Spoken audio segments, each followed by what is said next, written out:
começar. Que coisa. Bom, nós temos que começar em alguma coisa, né? Então tá, então vamos. Olha, nós temos um convidado maravilhoso. Bem-vindos.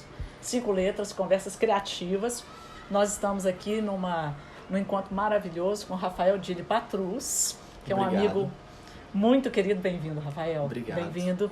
Rosana Chatti. Oi. Eu, Cleide Simões. E nós vamos conversar hoje sobre um tema muito profundo e precisava ser alguém com bastante conhecimento, muito bem fundamentado e com muita sensibilidade para lidar com os crimes contra a humanidade. E o Rafael, ele tem mestrado em História, tem mestrado em Direito, está se doutorando em Direito com o tema, e por isso nós consideramos que ele seria a fala maravilhosa que pode nos esclarecer, que pode nos trazer novas luzes sobre esse tema tão dolorido, principalmente nos dias de hoje. Não é, Rosana? Oh. Pois é, você tá bom, Rafael? Tudo bem. Tudo em paz? Tudo ótimo. É um prazer ter você aqui nessas conversas, viu? O prazer é todo meu. Pois Agradeço muito. Pode voltar quando quiser, que a gente vai ficar super alegre. Ele está falando assim, mas foi uma briga para conciliar horários, gente. Mas nós conseguimos. Olha, o Rafael vai falar conosco hoje sobre os crimes contra a humanidade, que é um negócio super polêmico, super pesado, mas a gente vai trazer de forma leve isso. Antes de qualquer coisa, alguém vai perguntar o que é crime contra a humanidade. Isso o Rafael vai falar. Agora, só para vocês terem uma ideia do que a gente vai falar, por exemplo, o que a Alemanha fez na Segunda Guerra Mundial, né? O que a turma do Hitler, aquela turma, né? Espetacular, assim. Nossa Senhora, coisa horrorosa aquilo, fez contra os judeus, né? A questão do Holocausto, etc. Quer dizer, são coisas dessa grandeza que a gente vai querer conversar aqui hoje, né? E eu vou passar a palavra para o Rafael, que eu acho que ninguém melhor do que ele, muito melhor do que eu, para falar disso, né? Fica à vontade. Obrigado. Eu agradeço muito a oportunidade aqui de a gente bater esse papo. É uma satisfação grande. E com esse tema, é um tema realmente doloroso, cheio de complexidades. Mas existe uma linha, assim, que é uma linha tranquila da gente conversar sobre ela, para entender, afinal, o que são os crimes contra a humanidade. Mas para entender, a gente precisa contar a história dos crimes, porque a evolução histórica do conceito, ela está na própria discussão sobre o que são crimes contra a humanidade.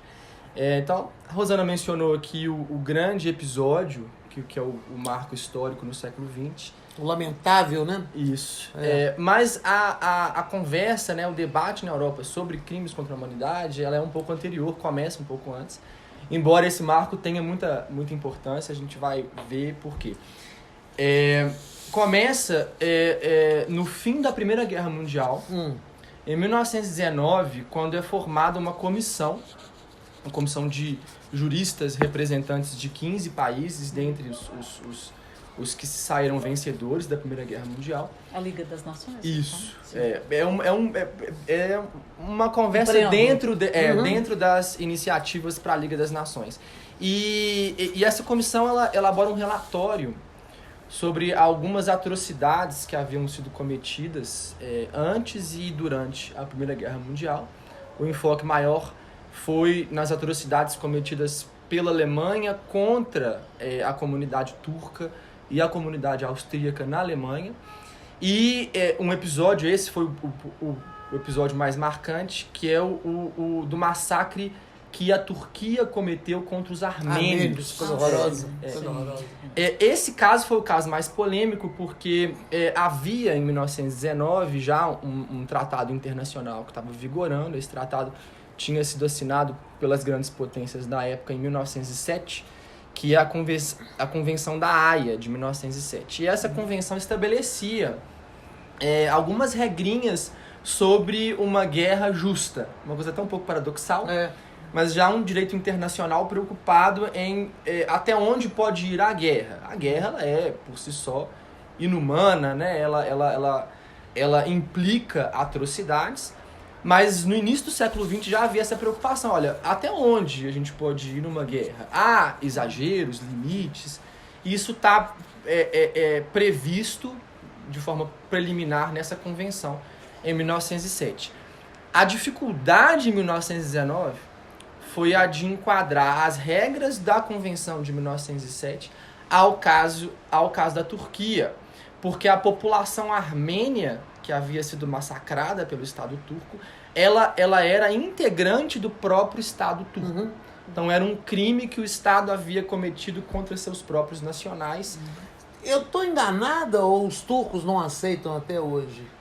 Não aceitam até hoje. Não é? Eles não aceitam até hoje que eles tenham cometido esse crime. Não, há uma discussão na Turquia sobre ações reparadoras, mas uma coisa que não avança porque eles têm muita dificuldade de reconhecer esse um trauma histórico não resolvido. E foi um verdadeiro genocídio, que foi? Foi.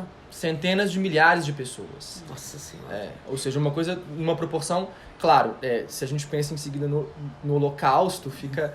Mas naquela época uma coisa que chamou a atenção. Proporcionalmente a população. Proporcionalmente. Sim. Agora tem uma coisa que você falou, e se você me permitir, eu gostaria de retornar. Eu fiquei muito curiosa. Tem uma especificidade em relação, nessa primeira conversa de 1907, sobre esses limites de até onde uma guerra pode ir, até onde ela pode... o espaço que ela pode ocupar, que tipo de crimes que ela pode comer, porque é crime. Né? Até onde que ela pode ir para não ser considerada criminosa, por exemplo. Na verdade, o que essa convenção da Haia de 1907 procurou estabelecer foram regras de bom desempenho dentro da guerra. Uma coisa um pouco assim, engraçada, porque paradoxal. A guerra está acontecendo e a guerra em si não tem limites. Sim. Mas o tratamento dos prisioneiros, a maneira como a população civil vai ser tratada, já há regras previstas desde 1907 que estabelecem limites para isso. Interessante. E aí, numa guerra, se esses limites são violados, há o que já está previsto nessa convenção, o cometimento de crimes de guerra. Entendi. Desculpa te interromper, mas isso que a gente vê muita história que as pessoas contam, relatos de guerra, que o soldado chega e aí, isso em qualquer guerra, aí estupra aquela moça daquela cidade, e aí efetivamente o comandante vai dizer, mas eu não sabia que ele tinha feito isso. Isso é considerado o quê? Crime de guerra também? Pode ser considerado um crime de guerra. Ou pode não ser considerado nada. Pode ser considerado um crime comum.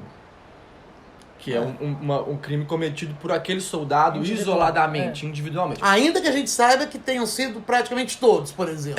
Se ficar demonstrada e uma ação conjunta, concertada nesse sentido, aí o crime é de guerra. Eu não sei se eu posso ir um pouco à frente, não, porque eu não sei se você vai falar disso.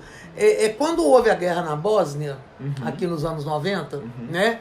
Que foi considerada a mais sangrenta guerra depois da Segunda Guerra Mundial na Europa, né?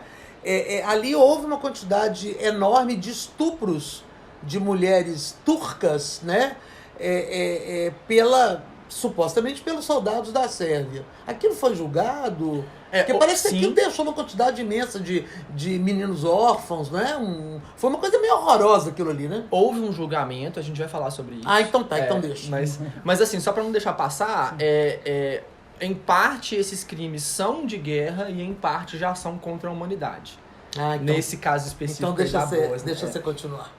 Bom, e aí em 1919, essa comissão, que era composta por representantes de 15 países, ela elaborou um longo e rico relatório sobre essas atrocidades e apresentou esse relatório numa conferência que aconteceu em seguida ao fim da Primeira Guerra Mundial e da qual saiu o Tratado de Versalhes. E nessa conferência as potências ali discutiram a possibilidade de um reconhecimento de crimes que haviam sido cometidos pela Alemanha contra turcos e austríacos, mas a maior discussão pela Turquia contra os armênios. E a dificuldade no caso da Turquia era essa, porque esses armênios eles eram nacionais do Estado turco, então era um crime que, se houvesse algum crime ali, era um crime que o Estado havia cometido contra seus próprios nacionais. Uma coisa que na época não entrava no conceito de crimes contra a humanidade, até porque esse conceito não existia, não entrava no conceito de crimes de guerra, porque os crimes de guerra previstos na Convenção de 1907 eram crimes cometidos por um Estado combatente contra a população civil de um outro Estado adversário. Entendi. Então, na guerra, 2 estados em guerra, 2 ou mais, um Estado comete um crime de guerra contra a população civil de um outro Estado. Não cabia dentro do conceito o crime que o próprio Estado cometia contra os seus nacionais. Muito bom. Por incrível que pareça, quem barra a possibilidade de reconhecimento do massacre armênio como um crime contra a humanidade, ou um crime de guerra por extensão, foram os Estados Unidos. Então, os Estados Unidos, na Conferência da Paz, da qual saiu o Tratado de Versalhes, eles interrompem essa discussão e inviabilizam a possibilidade de o massacre da Turquia contra os armênios ser reconhecido como um crime. Com base nesse argumento de que eram nacionais. Com base nesse argumento, e de que, em razão de serem nacionais do Estado turco, não havia enquadramento no tipo já previsto na Convenção de 1907. Ou seja, crime de guerra é outra coisa, segundo os Estados Unidos, não encaixa aqui. A gente precisa, e aí tem até uma frase importante que foi dita, a gente precisa continuar na linha da legalidade. Esse era o argumento dos Estados Unidos. Sim, entendi.